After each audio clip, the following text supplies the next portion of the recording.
Hi எல்லோரும் எப்படி இருக்கீங்க? நான் நல்லா இருக்கிறேன். ஆஸ்திரேலியா தமிழ் குக்கிங் சேனலை ஃபஸ்ட்டாக இப்போ தான் பார்க்குறீங்கன்னா மறக்காமல் சப்ஸ்கிரைப் பண்ணிக்கோங்க, பெல் ஐக்கானை கிளிக் பண்ணிக்கோங்க. இன்றைக்கி ஒரு சூப்பரான ரெசிபி தாங்க பார்க்க போகிறோம். சக்கரை பொங்கல். ஐயோ, சக்கரை பொங்கல்னு சொல்லும் போதே வாயெல்லாம் ஸ்வீட்டாக தான். ஆமாங்க, செம்மையான ரெசிபி, ரொம்ப ஈஸியான ரெசிபி. வாங்க எப்படி பண்ணுறதுன்னு பார்க்கலாம். அதுக்கு 1 கப் அளவு அரிசி, 1/2 கப் அளவு சிறுபருப்பு, அதாவது பாசிப்பருப்பு எடுத்துக்கலாம்.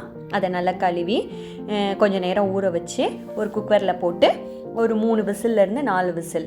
அதே மாதிரி இப்போ நார்மலாக ரைஸுக்கு 3 டம்ளர் தண்ணி வைக்கிறீங்க 1 கப்புக்கு அப்படின்னா, இது கொஞ்சம் கூட ஒரு 1/2 கப் கொஞ்சம் கூட வச்சுக்கணும். ஏன்னா கொஞ்சம் குழஞ்சி வர்றதுக்காண்டி. பாருங்கள், நம்ம பருப்பும் அரிசியும் சேர்த்து 1.5 கப் எடுத்திருக்கோம். அதனால நம்ம 3.5 கப் அளவு தண்ணி ஊற்றிருக்கோம். இது கரெக்டான அளவு. நான் உங்களுக்கு காட்டுறேன் பாருங்கள். வெந்ததுக்கு அப்புறமா கொஞ்சம் கூட அடி பிடிக்காது, நல்லா குழஞ்சி நமக்கு தேவையான பக்குவத்துக்கு கரெக்டாக வரும். இந்த அரிசியும் பருப்பும் நீங்கள் கரெக்டான குவான்டிட்டியில் எடுத்திங்கன்னா சக்கரை பொங்கல் சூப்பராக வரும். இல்லைன்னா ரொம்ப கட்டியாக இருக்கும், இல்லைனா ரொம்ப தண்ணியாக இருக்கும். அதனால தான் இந்த அரிசி பருப்பு தண்ணி இந்த 3ம் இதில் கரெக்டாக வைக்கணுங்க. பாருங்கள் எவ்வளோ சூப்பராக வெந்து வந்திருக்குன்ட்டு.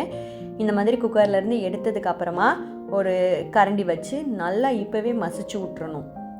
ஏன்னா நீங்கள் சர்க்கரையை அதுக்கப்புறமா போட்டுட்டிங்கன்னா அது மசியாது, அப்படியே எப்படி குக்காகி வந்திருக்கோ அதே மாதிரியே நின்றும். அதனால் நீங்கள் ரைஸும் பருப்பையும் நல்லா சேர்ந்து விட்டு நல்லா கலந்து விட்டு நல்லா மசிச்சு வச்சுக்கணும். இந்த அளவு மசிஞ்சதுக்கு அப்புறமா 1 கப் ரைஸ்னால் நமக்கு ரைஸோட அளவு தான். 1 கப் ரைஸுக்கு 1 கப் அளவு சர்க்கரை. நல்ல டார்க் கலராக சர்க்கரை எடுத்திங்கன்னா நல்லா டார்க்காக வரும் பொங்கல் பார்க்குறதுக்கு. லைட் கலர் சர்க்கரையும் இருக்குது, அது போட்டிங்கன்னா பார்க்குறதுக்கு கொஞ்சம் லைட் கலராக இருக்கும். நீங்கள் அதே மாதிரி சர்க்கரையில் மண் தூசி இந்த மாதிரிலாம் இருக்கும் அப்படின்னு நினச்சிங்கன்னா கொஞ்சம் தண்ணியில் கலந்துட்டு நம்ம ஃபில்டர் பண்ணி இதுக்குள்ளே ஆட் பண்ணிக்கலாம். அதே மாதிரி சர்க்கரை சேர்த்ததுக்கு அப்புறமா ஒரு கொதி வர்ற மாதிரி வைக்கணும். அந்த குக்கரில் நம்ம சேர்த்ததுக்கு அப்புறமா லேட்ஸாக ஹீட் பண்ணிக்கணும்.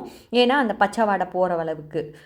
அதுக்கப்புறமா ஒரு பேனில் கொஞ்சம் நெய் போட்டுட்டு முந்திரி பருப்பை நல்லா வறுத்து விட்டுட்டு நம்ம நல்லா மசிச்சு வச்சுருந்த சக்கரை பொங்கலை உள்ளே சேர்த்துட்டோன்னா நம்மளோட சூப்பரான சக்கரை பொங்கல் ரெடி ஆயிடுச்சு. ரொம்ப ரொம்ப சிம்பிளான ரெசிபி, குயிக்காக நம்ம பண்ணி முடிச்சிடலாம். வீட்டிலையே ஒரு சூப்பரான ஸ்வீட்னா அது இதுதான்.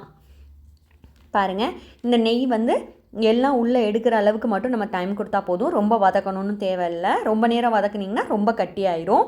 அதனால நீங்கள் இந்த பக்குவத்தில் நம்ம ஆஃப் பண்ணிடலாம். பாருங்கள், சூப்பரான சக்கரை பொங்கல் ரெடி ஆயிடுச்சு. ஆஸ்திரேலியா தமிழ் குக்கிங் சேனலை ஃபஸ்ட்டாக இப்போ தான் பார்க்குறீங்கன்னா மறக்காமல் சப்ஸ்கிரைப் பண்ணிக்கோங்க.